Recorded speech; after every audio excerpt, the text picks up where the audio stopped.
Zoé, votre capsule d'exhortation hebdomadaire pour une vie abondante en Christ. Zoé, une vie abondante en Christ.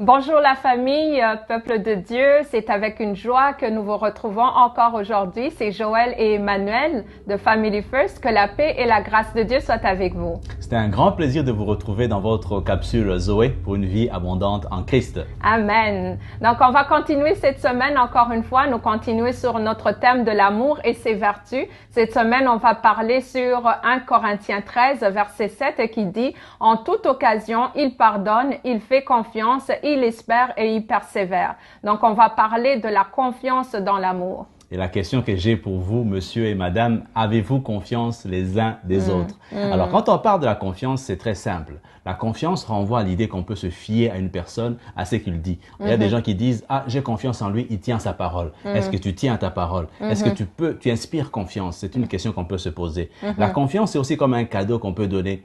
Donc, c'est comme un cadeau précieux qu'on peut donner ou qu'on peut retirer. Et c'est là on parle de la méfiance. Une confiance, c'est aussi un ingrédient indispensable pour une relation épanouie. Ça prend de l'intimité, ça fait vraiment la confiance. Sans confiance, il n'y a pas de relation intime ou de relation épanouie entre hommes et femmes. Et nous savons que la confiance peut avoir été brisée parce qu'il y a eu trahison, parce qu'il y a eu des problèmes entre couples. Alors, comment on va développer ou entretenir la confiance ou regagner cette confiance au sein du couple? La première des choses, c'est vraiment avoir d'abord la confiance en notre Dieu. Amen. Peu importe ce que nous vivons entre couples, c'est d'abord notre confiance que nous plaçons dans l'Éternel. La parole de Dieu nous dit, mets ta confiance en l'Éternel de tout ton cœur et ne te repose pas sur ta propre intelligence. C'est écrit dans Proverbe 3, 5.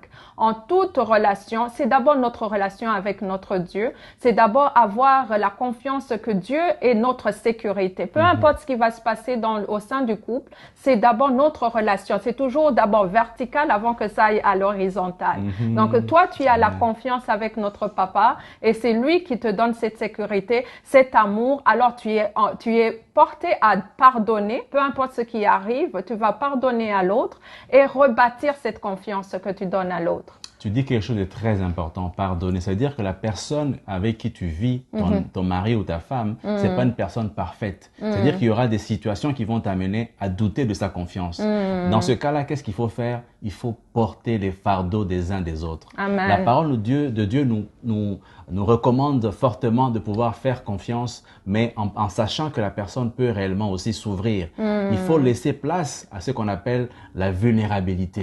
Reconnaître que l'autre a été faible, que l'autre a des limites, que l'autre a des faiblesses.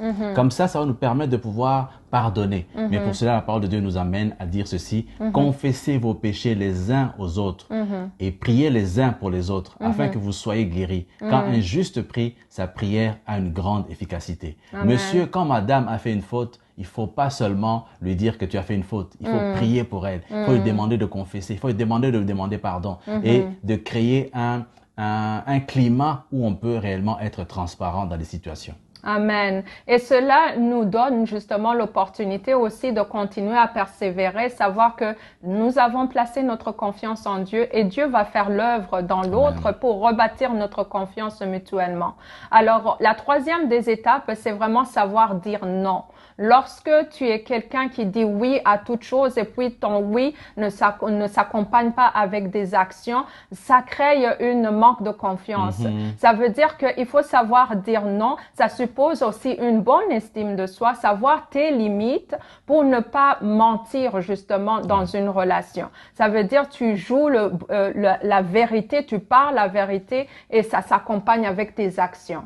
Et donc, ça dit dans la parole de Dieu, Matthieu 5, 37, dites simplement oui si c'est oui, non si c'est non.